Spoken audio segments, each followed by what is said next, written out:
friends, welcome back to Mimi's Mixed Bag. Thank you so much for stopping by, and if this is your first video and like what you see, would love you to hit that subscribe button.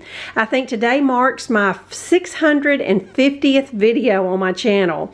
I would say a third of them are thrift hauls and things like that, but I do have at least 300 or 400 wreaths and project and party ideas that surely you'll find something you like.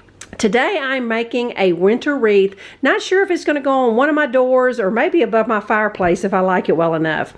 I'm going to recycle a wire wreath form I have. This one actually is from Dollar General. Theirs is a couple inches smaller than Dollar Tree, but it's just all I had, and I'm going to make it work.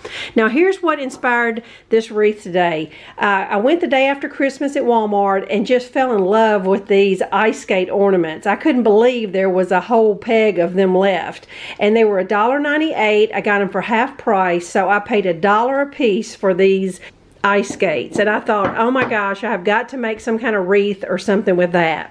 They also had this silvery, icy looking deco mesh. Now, you know, I've kind of been over deco mesh for a few years, haven't made a wreath with this stuff in a long time, but I thought, you know, I love the sparkleness of it and everything, and I just thought, you know, this might work, and I'm just going to make myself a mesh wreath. I haven't made one in a long time.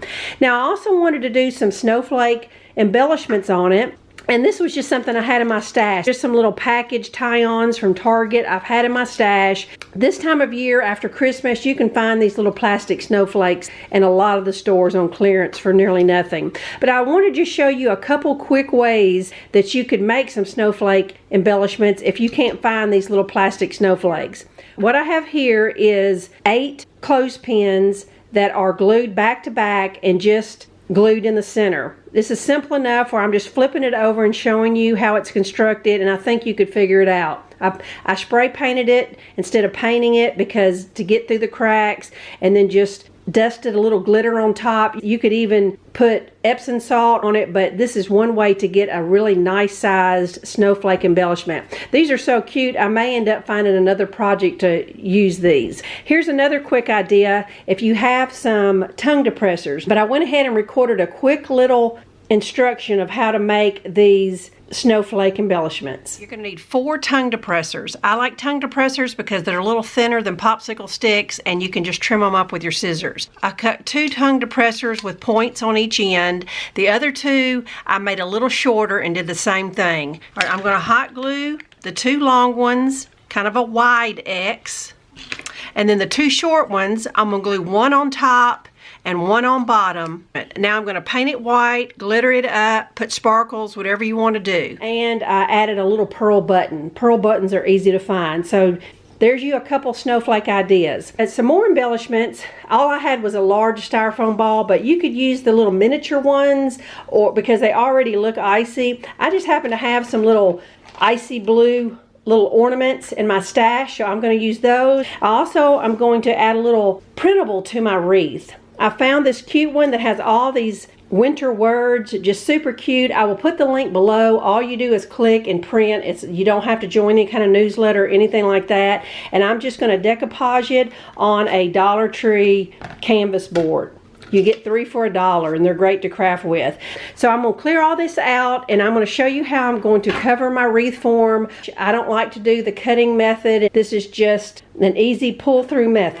Now, regardless if it's Dollar Tree or Dollar General, you're going to have 6 sections in this wire wreath form. Now, I've got 2 rolls of the mesh. The plan is to take one package for half the wreath and the other package for the other one. Gather it up on one end.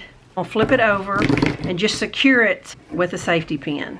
All right, so now I'm gonna flip it over so I do have my first roll attached. So now I call this the pull-up loop method. There's no cutting involved. You just pull up loops till they're tight enough and they stay in place. Now I want you to remember the words left, right, center. It's easy to remember because there's a child's game called that, left, right, center. I'm going to pull up my first loop in the left side, and I'm not going to pull up very much, just, you know, about 3 inches or so, right, and then center, just keeping it tight. You're going to pull up the loop and kind of smush it back towards you. All right, now I'm going to go left, right, and then center. As you see, I've got these little bubbles that are forming, and that's what I mean by you're pulling up the loops. It really works best if you put your mesh on the floor and just pull it as you go. I found that that's usually an easy way to do it. All right, so now that is with 9 little loops. And you're going to be able to see the wire form because you hadn't spread out your little loops yet and made them fluffy and all that. So it's going to look a little worse before it looks better. So we're going to say 9 loops in each section. So now I'm just going to keep on left, right, center, just work my way around the wreath.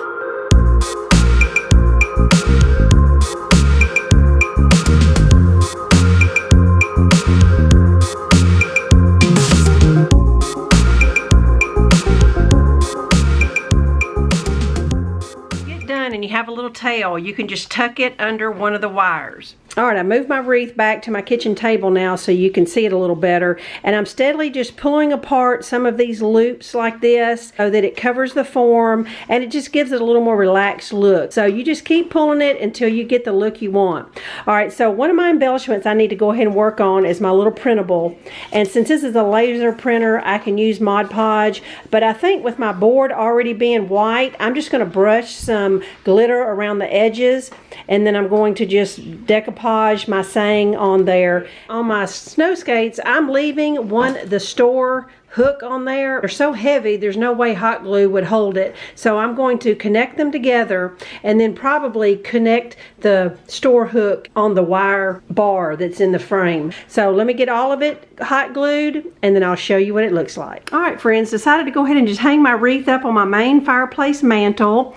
Love the couple different colors of blue from the mesh and the blue ornaments. And I only ended up using just a few of the snowflakes. I just love how the ice skates are hanging. So I hope you'll take some of the ideas that I used in this wreath, take what you can use and make it your own. You can use all kinds of free printables for your wreaths. I'll put the link for this one below. Use ornaments as embellishments and give deco mesh a try again if you've had a bad experience with it. Some people just don't like it. It's hard to work with sometimes, or it frays and you have to cut and all that. But this loopy method I did has always been my favorite. So I hope you enjoyed it and it inspires you in some way. Thanks so much for watching, and I'll be back just in a few days. Bye-bye.